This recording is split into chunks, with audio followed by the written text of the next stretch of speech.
Let's go across to our guests also joining us. I've got Tushar Gupta, senior editor of Swarajya magazine, and Tehseen Poonawala is a political analyst very close to the Vadra family, close to the Gandhis. I can say, Tehseen, not a good day for Rahul Gandhi and the Congress party.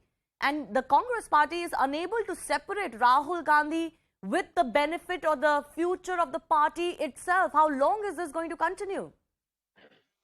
Good afternoon. Thank you so much for having me on the show. And just 2 or 3 quick points I would like to make. I heard your analysis early on where you said, Rahul Gandhi is hardly criticized. But, I do a lot of television. And of course, it's not hidden. I'm pro-Congress. Night after night after night after night after night after night after night after night after night after night after night, questions are only asked of Rahul Gandhi. I have very rarely in independent media seen questions being asked of the Honorable Prime Minister. And I'm not saying that's not the right of the media. But no, I've never said, first of all, Tehseen, I never said that Rahul Gandhi is not criticized. No, Tehseen, you quoted me wrongly. I never said... I'm not... No, 1 second. You quoted me wrongly. I need to come in. I never said that Rahul Gandhi is not criticized by the media or otherwise.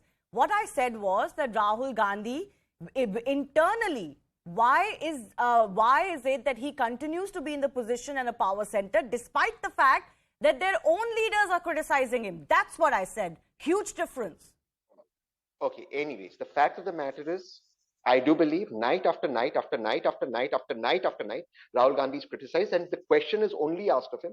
Very rarely it's asked of the Prime Minister, and that is a fact you cannot deny, whatever the internals of the Congress. We are discussing the internal situation of the Congress party today. What does the BJP have to do with this or the Prime Minister? I am on your show. I have another show to go to.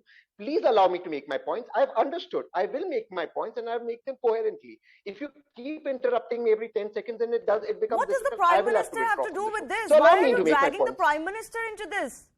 I am making my points. If you don't like it, and you don't have to defend the Prime Minister, you can make it after I finish. Please allow me to make my points. It's a humble request to you. Please. It's just a very humble request. So one, can I just make my points quickly so I have to go to another show? Please carry on from where you left off. Don't repeat the same thing. Please go ahead. No, because you interrupted me. My viewers don't like it. My viewers like my points in a flow. So please don't interrupt my flow.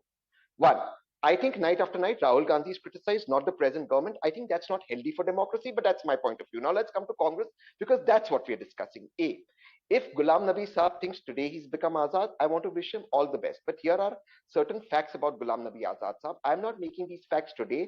Otherwise, the allegations will be because it's sour grapes, because he's left. You may check my Twitter. You may check my earlier TV debates. I've continued to make these points about Mr. Azad. A, Mr. Azad today waxes eloquence about the election process in the Congress. Rightly or wrongly, he occupied CWC, the most important position in the Congress, for decades together, never then demanded for an election. Point number one. Point number two, Mr. Azad, who today the entire media, perhaps even the BJP will say is one of the tallest leaders. Of course, he's tall leader. The Prime Minister cried for him. The Prime Minister never cried for our farmers who are martyred. No, leaving that aside, Mr. Azad's never won a Lok Sabha election from Kashmir. I want to humbly ask, how many elections did Mr. Azad campaign for in Uttar Pradesh and Bihar? My third point that I want to make, Mr. Azad is General Secretary Organization of the Congress in important states like Uttar Pradesh, Tamil Nadu, Haryana. The organization is completely destroyed. How much accountability did Mr. Azad take for his actions as General Secretary in charge? Point number four, today Mr. Azad is resigning at a time when Mrs. Gandhi is not in the country and she's battling, she's unwell. Couldn't he have waited for Mrs. Gandhi to come back? Certainly this wasn't a pressing issue. So everything is wrong with Azad. Azad is bad. There are no problems with Rahul Gandhi's leadership. There are no problems with the Congress. I'm not saying that. But you're not addressing the question I asked you. I'm absolutely not saying that. Of course, the Congress has problems. How can I sit on your channel and I have a lot of respect for you and deny that there are no problems in the Congress? Of course, the Congress is going through a bad time. But the problems that Mr. Azad is pointing out are problems he's been part of creating. He's been actively involved in creating those problems. He's been part of destroying the organization. But he's also been part of the leadership, Tehseen, that has for years mentioned that there needs to be a leadership change. That has been for years uncomfortable with Rahul Gandhi being the leadership because they don't have faith in him. So I don't think this is new from Azad. All right. May I answer that question very humbly? Yes, let's assume. That's not true, but let's assume what you're saying is true because you have a right to put that question. Mr. Azad was uncomfortable. In 2019, taking accountability for the Lok Sabha election defeat, Mr. Rahul Gandhi stepped down and very clearly in that CWC meeting, and I'm quoting from CNN News 18 website, asked somebody in the CWC to take up Why didn't the post of president? Why didn't Mr. Azad take up the post of president? On the contrary, Mr. Azad insisted Mrs. Gandhi continues an interim president.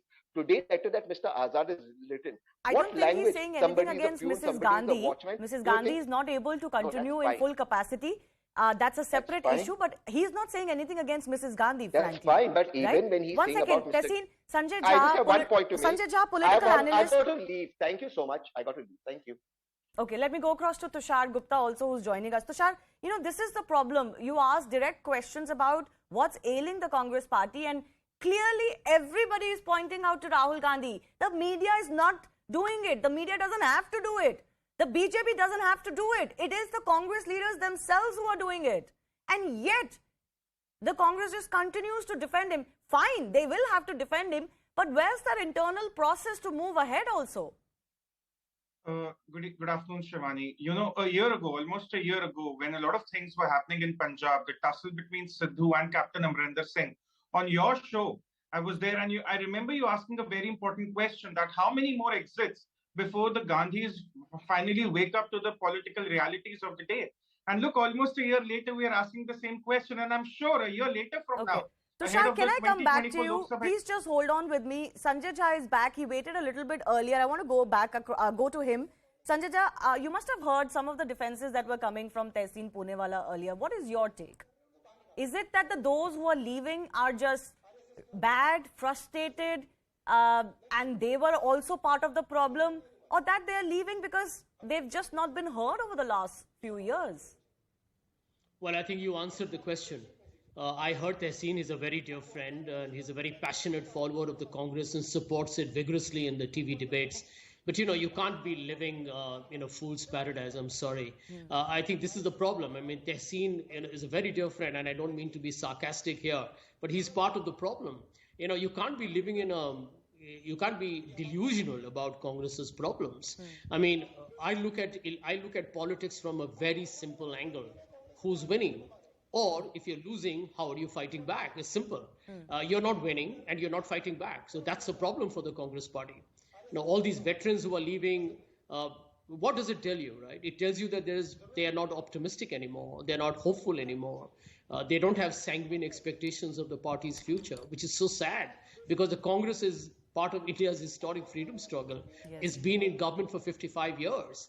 And for the last 10 years, it's been on its own internal implosion. And nothing is being done to arrest it. And I think, let me give you just one example, right? Yesterday, Javid Shergill quit. I know him. Javid is a young guy, bright, dynamic. And Mr. Ghulam Nabi Azad on the other side of the, you know, if you call it as the age spectrum, he's quit too. And both of them have said something very similar. And that to me is symptomatic of the larger problem within the Congress. In simple words, leadership needs to communicate and engage, especially with dissidents. But if you are going to have political entrepreneurs around you, many of the people around the party leadership are those who are so self-seeking people. They have no political impulse. They basically are there because they are creating their own future. They have their own private agendas. They have misled Rahul Gandhi. The question is that Rahul Gandhi has to be smart enough to not be misled. I mean, that is the whole challenge. You know, you can't